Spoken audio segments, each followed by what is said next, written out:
Hebreus capítulo 3, versículo 1. Pelo que, irmãos santos, participantes da vocação celestial, considerai, atentai a Jesus Cristo, apóstolo e sumo sacerdote da nossa confissão. Apóstolo e sumo sacerdote da nossa confissão. Ele é o apóstolo e sumo sacerdote. O desafio é muito grande hoje para mim expor sobre esses dois temas, que ele é apóstolo e que ele é sumo sacerdote. Mas o meu encargo aqui vai trazer e vai inclinar para o interesse do Espírito Santo em nos conduzir para um lugar. Tem meses, uns 2 meses mais ou menos, que eu estou sendo sacudido pelo livro de Hebreus. E eu estou ficando assustado, que a sensação é que eu estou conhecendo o Evangelho agora. Eu falo, Jesus, por que isso não veio à tona agora? Ou melhor, veio só agora? Porque à medida que você vai se envolvendo com Cristo e permitindo, e isso é uma permissão, que você incline o seu ouvido para o sussurrar do Espírito, Ele vai te guiando de fato, qual de fato e de verdade é o caminho dele. E lendo o livro de Hebreus, eu descobri do nada, como diz Osni, do Neide. Eu comecei, já estava revelado, mas eu entendi que o interesse do Espírito Santo é nos conduzir para o Santíssimo, o santo lugar. Como apóstolo, ele nos pastoreia. Como sumo sacerdote, ele nos guia por um caminho novo e vivo para habitar e viver no Santo do Santo. Quem já pisou, como diz a canção, no Santo do Santo, não consegue voltar. Quando você estuda a lei do sacerdote, o sacerdote entrava, ou melhor, ele entrava no ambiente do tabernáculo. E o ambiente do tabernáculo é 3 ambientes: o átrio, aonde havia a lavagem dos pés. Aí ele ia para o segundo ambiente, que era o tabernáculo, ou melhor, era o santo lugar, onde havia a mesa, os pães, o candelabro, aonde o sacerdote entrava, e ali ele movimentava-se, mas só o sumo sacerdote entrava no Santo dos Santos, aonde a arca estava. Quando ele entrava ali, todos, sem exceção, nenhum conseguia olhar para trás. Só tinha a arca, só tinha a maior simbolismo e símbolo da presença, da glória de Deus. Aonde havia o propiciatório, que havia 2 serafins em cima, e o engraçado é que um serafim estava em frente um ao outro, e a ponta das suas asas tocava uma na ponta da outra, aonde a glória de Deus descia. Mas há um detalhe muito interessante: um querubim, e você vê isso o tempo todo, e é registrado isso pelo próprio Moisés, que a face dos querubins não estava direcionada um para o outro. A face dos querubins estava voltado para baixo, porque a glória não está no outro, a glória está na arca. O único que é a arca é Cristo. A nossa arca é Cristo. E o que nós aprendemos com Jesus apóstolo? E já já nós vamos voltar para o Santíssimo. É que com o apóstolo ele tem de nos pastorear. E como pastor nos conduzir pelo novo e vivo caminho. E como sumo sacerdote, nos consagrar para entrar e viver eternamente no Santo do Santo. Aonde ele entrou, capítulo 9 de Hebreus, ele entrou no Santo do Santo uma vez por todas, nunca mais saiu. Você acha que Jesus está parado? Ele está trabalhando e aspergindo o próprio sangue dele sobre o propiciatório. E o pastoreio dele é impressionante. João, capítulo 10, vai dizer que ele é o bom pastor. E o bom pastor dá a sua vida pelas ovelhas. Hebreus capítulo 13, versículo 20, diz que ele é o grande pastor. É aquele que pastoreia. 1 Pedro capítulo 5, versículos 4, diz que ele é o supremo pastor, que há de vir para nos dar a coroa. O bom pastor que dá a vida, ele já fez isso na cruz. O grande pastor que é presente, que está pastoreando, e o supremo pastor que há de vir para nos entregar a nossa coroa de salvação. Sabe o que é interessante? É que os salmos do pastor são 4, mas 3 é mencionados ali. Salmos 22, Salmos 23 e os Salmos 24. O Salmos 22 é o salmo do bom pastor, porque você vai ver que a primeira citação ali nos Salmos é quando você encontra o salmista dizendo: por que me desamparaste? Deus meu, por que me desamparaste? É o primeiro versículo do Salmo 22. E esta é a citação do próprio Jesus na cruz. Deus meu, por que me desamparaste? É o salmo do bom pastor, é o salmo da cruz. O Salmo 23 é o salmo do grande pastor. E você vai ver que é a ovelha que está falando.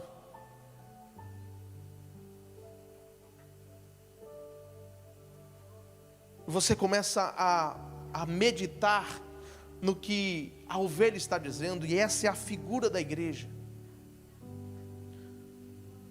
Nada me faltará, porque o Senhor é o meu pastor, e absolutamente nada terei falta. Deitar-me faz em verdes pastos. Tem época que nós estamos querendo só ficar nos verdes pastos. Aí o grande pastor, usando o nosso pastor, nos conduz. Você está muito aí. A ovelha fica muito nos pastos verdejantes, ela acostuma mal, né, pastor? E a fase do cristão é 4. E essa é a primeira fase, da primavera. É uma maravilha, é um negócio maravilhoso. Aí tem hora que o pastor olha assim, com experiência: ei, quando for para o verão. O que precisa no verão? águas que refrescam, refrigera a minha alma. Logo vem o outono, onde as folhas caem, fica muito estranho, e o bom pastor te conduz pelo vale. E olha o detalhe, o vale da sombra da morte, não é o vale da morte. Sabe por quê? Porque quem experimentou o vale da morte foi o grande pastor. Nós só experimentamos a sombra. Sabe quando você passa perto da sombra? A sombra não te pisa, a sombra não te toca. É apenas uma sombra. Ele não tem efeito sobre você. Pode te assustar, mas não tem efeito sobre você. A morte pode ter, mas a sombra da morte não faz nada. E Ele sempre vai nos conduzir pelo vale da sombra da morte. Quando você estiver passando por alguma situação ruim, e você identificar estar passando pela sombra, não se preocupe. O grande pastor já experimentou a morte por você, para o seu lugar. Prepara uma mesa na presença dos meus adversários. Ele sai da qualidade de ovelha e senta na mesa como filho.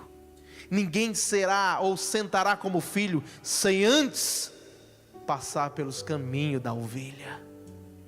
Não venha sentar na maturidade sem primeiro passar pelo período de ovelha. Unge a minha cabeça com óleo e o cálice transborda. Foi isso que ele fez como pastor. Se a cabeça for ungida, todo o corpo for ungido. E nós somos o corpo de Cristo. Se Ele é ungido, você é ungido. O que Ele experimentou como herança, nós experimentamos como herança. A questão é a nossa consciência. Mas o que eu quero tratar é sobre a nossa consagração. O pastor nos pastoreia, nos conduz para nos consagrar, para entrarmos no Santo dos Santos. Nós somos chamados como reis e sacerdotes. Preste atenção. Para você habitar no Santo dos Santos, você precisa de consagração. Precisa de quê? Precisa de quê? Consagração. Eu gostei das crianças falando. E é aqui que a coisa muda para quem quer viver no Santo dos Santos. Consagração. E quando você vai em Levítico 8, você vai ver a ordem que os sacerdotes se posicionavam para se consagrar para entrar no santo, ou no santíssimo. Eles sacrificavam o carneiro, pegavam o sangue, e olha a ordem, colocava na ponta da orelha direita, a segunda no polegar da mão direita, e no dedão do pé direito. Na ponta da orelha, no polegar da mão direita e no dedão do pé direito. É aqui que eu quero começar a pregar e já terminar. A orelha fala de ouvir. A mão direita fala de trabalho na obra do Senhor. E o pé fala de caminhos. Jamais caminhamos os caminhos de Deus se não tivermos ouvindo a sua voz. A consagração começa com ouvir.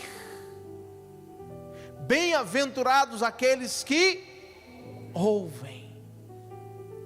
Se você não ouvir, você não vai conseguir se envolver na obra.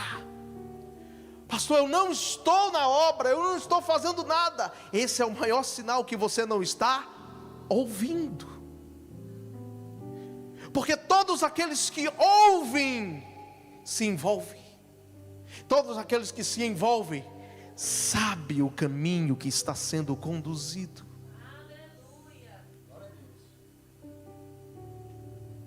Quando você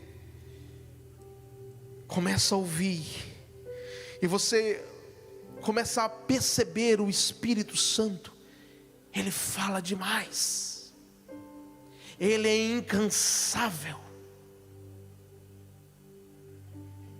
Eu não estou envolvido na obra, eu não estou envolvido, eu não quero. O maior sinal que você não quer é porque você não está ouvindo. Se você não ouve, você não caminha. O caminho para a consagração, ou melhor, para o Santo dos Santos, é só Deus que pode te conduzir. Porque o caminho não é outra pessoa, é Cristo. Ele diz: eu sou o caminho, a verdade e a vida. Ninguém vai ao Pai, o Santíssimo, se não for por mim. O que você tem ouvido tem te conduzido para o Santíssimo. O que você tem ouvido tem feito você se envolver com a obra. E tem muitos que estão envolvidos muito com a obra, mas porque deixou de ouvir, tem perdido o dono da obra na obra. E isso é tão difícil. Sabe aquelas pessoas que perdem o dono da obra na obra? É aqueles que brincam demais. Lembra de Sansão? Sansão tem um chamado. Sansão tem uma consagração. Sansão tem um propósito. 3 coisas o Senhor o faz com Sansão: o chama, o consagra e o direciona. Ele achou que podia tudo e começa a brincar com o chamado. Sansão brinca com o chamado. Primeira coisa que ele brinca, ele se envolve com uma mulher. Quero casar com uma mulher lá dos filisteus. Os pais: meu filho, case com uma mulher aqui de Israel, dos seus irmãos, sua linhagem. Não, eu quero casar com uma mulher de filisteu. Quando você estuda a característica da mulher que ele se envolveu, aponta para aquilo que é tudo natural. A segunda mulher, ele se envolve com uma prostituta. Isso aponta para aquilo que é totalmente carnal. Mas a terceira mulher, a Dalila, que ele se envolve com ela, e isso aponta para aquilo que é diabólico.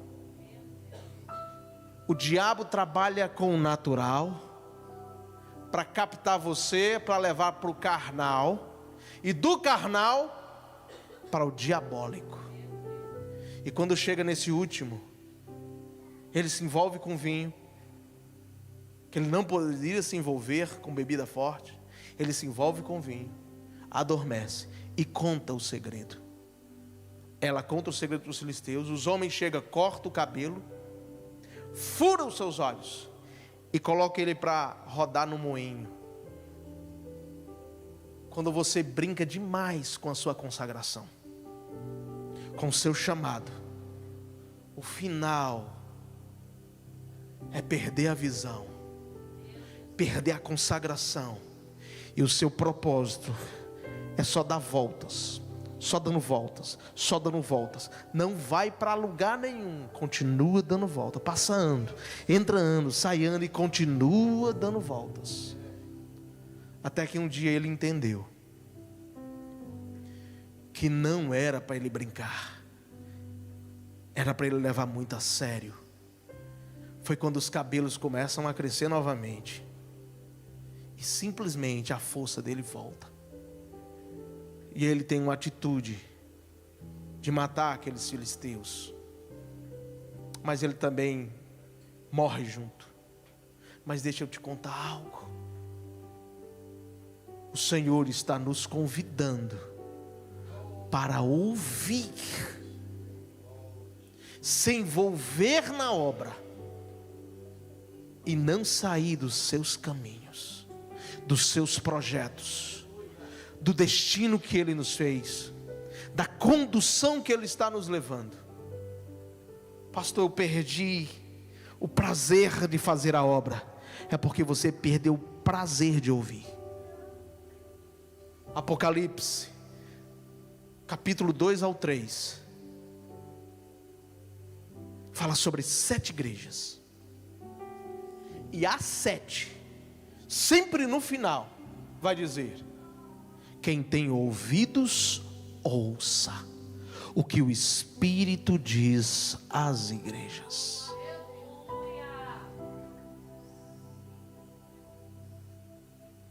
E a última igreja,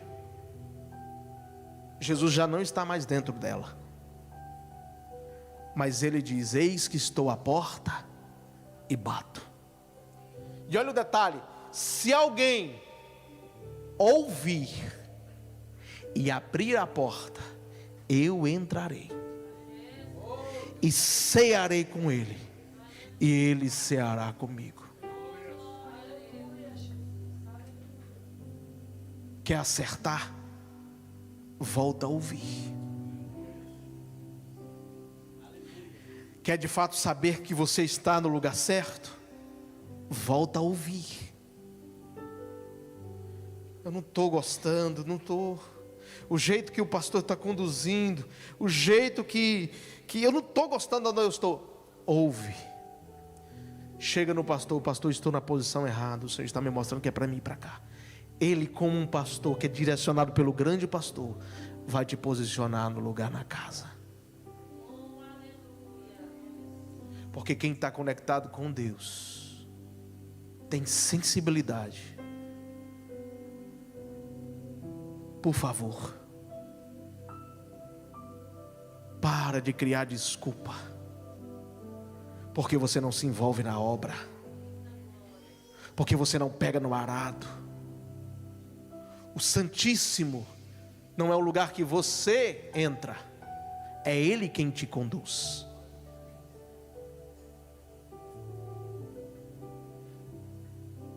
O dia chamado hoje, se ouvirdes e estardes atente, no dia chamado hoje, não endureça o teu coração.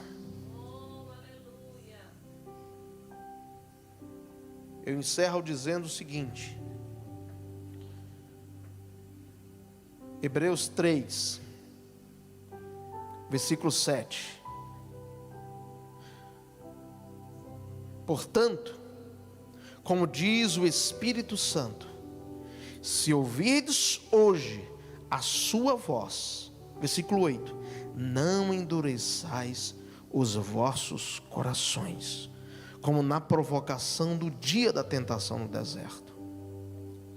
Versículo 13: antes exortai-vos uns aos outros, todos os dias, durante o tempo que se chama hoje, para que nenhum de vós se endureça pelo engano do pecado. E versículo 15: enquanto se diz hoje, se ouvirdes a sua voz, não endureçai os vossos corações, como na provocação. Os resultados negativos que você vai colher não será culpa do pastor e da pastora, serão toda sua, porque você não quis dar ouvidos. Mas se você quiser colher o melhor dessa terra, inclina os seus ouvidos para aquele que fala.